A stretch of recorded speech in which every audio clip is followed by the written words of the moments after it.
2024 से लेकर 2025 में टेलीकॉम इंडस्ट्री काफ़ी अच्छे से बूम की है।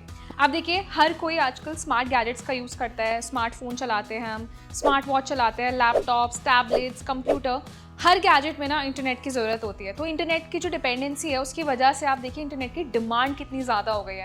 और इसी बीच भारत के जो बड़े टेलीकॉम ऑपरेटर्स हैं ना, उनकी भी डिमांड काफ़ी तेज़ी से बढ़ी है। जैसे भारत में मेनली 4 बड़े टेलीकॉम ऑपरेटर्स हैं, जिसमें 3 प्राइवेट कंपनी और एक है हमारी सरकारी कंपनी BSNL। और आप बिलीव नहीं करेंगे कि मार्च 2025 तक जितने भी बड़े टेलीकॉम ऑपरेटर्स हैं ना, उनमें सबसे ज़्यादा जो सब्सक्राइबर्स बढ़े हैं वो बढ़े हैं BSNL के। जैसे आपको ये पता है, इंडिया में 3 बड़े टेलीकॉम ऑपरेटर्स हैं, जियो, एयरटेल और वोडाफोन आइडिया। तो ये ना आपस में वैसे ही कम्पीट कर रहे थे, लेकिन इन्हें अब टफ कंपटीशन दे रही है BSNL। तो अब मैं जो आपको डेटा बताने वाली हूँ उससे साबित हो जाएगा कि BSNL ने काफ़ी अच्छे से कमबैक किया है। तो कुछ रिपोर्ट्स आए जिसमें बताया गया है कि मार्च 2025 तक BSNL के सब्सक्राइबर बेस काफ़ी अच्छे से बढ़े हैं और कंपनी को फ़ायदा भी हुआ है। और उसकी वजह है 4G नेटवर्क। तो अभी तक ना हम BSNL के 3G नेटवर्क का इस्तेमाल करते थे, लेकिन 2024 में BSNL ने शुरुआत की BSNL 4G की, और अब माना जा रहा है 2025 में BSNL जल्द ही 5G सर्विसेज को भी रोल आउट कर सकती है। तो रिपोर्ट में जो डेटा शेयर किया गया है उसमें बताया गया है कि BSNL के करीब 50,000 से ज़्यादा सब्सक्राइबर्स बढ़े हैं, जबकि वोडाफोन आइडिया को काफ़ी नुकसान झेलना पड़ा है और 5 लाख से ज़्यादा कंपनी ने अपने सब्सक्राइबर्स को गंवाया है।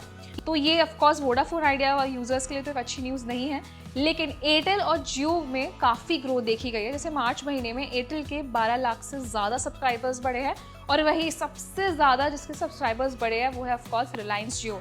रिलायंस जियो के नंबर्स आप देखेंगे तो 21 लाख से ज़्यादा नए सब्सक्राइबर्स ऐड किए गए हैं।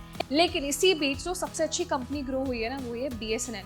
BSNL के अभी तक 9 करोड़ सब्सक्राइबर्स हैं ओवरऑल इंडिया में, जिसमें 50,000 नए ऐड ऑन हुए हैं। तो अगर आप लिस्ट देखेंगे ना, तो लिस्ट में ऑफ कोर्स सबसे टॉप पर आती है रिलायंस जियो, और उसकी वजह है कि रिलायंस ने सबसे पहले इंडिया में 5G नेटवर्क की शुरुआत की। और रिलायंस ने जब अपना नेटवर्क देना शुरू किया था ना, तो वो बहुत अफोर्डेबल प्राइस पर देता था। और अभी भी आप देखेंगे कि रिलायंस जियो के कंपैरेटिवली दूसरे ऑपरेटर से प्राइस कम रहता है, बेनिफिट्स भी ज़्यादा मिलते हैं। लेकिन यहाँ पे BSNL थोड़ा सा टफ कंपटीशन दे सकती है जियो को, जब BSNL अपना 5G नेटवर्क लेके आएगी ना। तो आप ये देखिए 2024 के शुरुआत में जब एयरटेल, वोडाफोन आइडिया और जियो ने अपने प्राइस बढ़ाए थे, तो BSNL इकलौती ऐसी कंपनी थी जो अभी भी कम प्राइस में आपको ज़्यादा डेटा और ज़्यादा बेनिफिट्स दे रही है। हाँ, प्रॉब्लम ये है कि BSNL का नेटवर्क अभी कुछ ही लिमिटेड एरियाज़ में आता है, हर जगह नहीं मिलता है। लेकिन अच्छी बात है कि अब जैसे भारत सरकार ने बोला है कि BSNL के टावर्स को अब जल्द ही एक्सपैंड किया जाएगा, और सरकार ने क्लेम भी किया था कि जून एंड तक पूरे भारत में BSNL के 4G नेटवर्क की शुरुआत हो जाएगी। तो देखिए, मैं मानती हूँ बहुत से यूजर्स आप में से होंगे जो इस बात की कंप्लेन करेंगे कि यार हमारे यहाँ BSNL चलता नहीं है। लेकिन एक बार अगर आपके एरिया में BSNL आ गया ना, तो फ़ायदा आपको ये होगा कि आप कम कीमत में रिचार्ज करा सकते हैं और कम प्राइस में आपको ज़्यादा बेनिफिट्स भी मिलेंगे। तो देखिए, ये तो साबित हो गया है कि BSNL को लोग पसंद कर रहे हैं, वापस से लोग BSNL पर कम बैक कर रहे हैं, BSNL अपना सिम पोर्ट करा रहे हैं, और BSNL की सर्विसेज भी धीरे धीरे बढ़ती जा रही है। अब इंतज़ार है सबको BSNL के 5G नेटवर्क का। तो आप हमें बताइए कि आप कौन सा नेटवर्क चलाना पसंद करते हैं, आपके एरिया में कौन सा नेटवर्क मौजूद है, और क्या आप भी वेट कर रहे हैं BSNL के 5G नेटवर्क का? तो अपना ऑनेस्ट ओपिनियन हमें कमेंट सेक्शन में दें। ये वीडियो सभी Jio, Airtel, Vodafone Idea, BSNL users के साथ शेयर करें, इसे लाइक करें, और ऐसे इंटरेस्टिंग वीडियोज़ के लिए हमारे चैनल को सब्सक्राइब भी करें।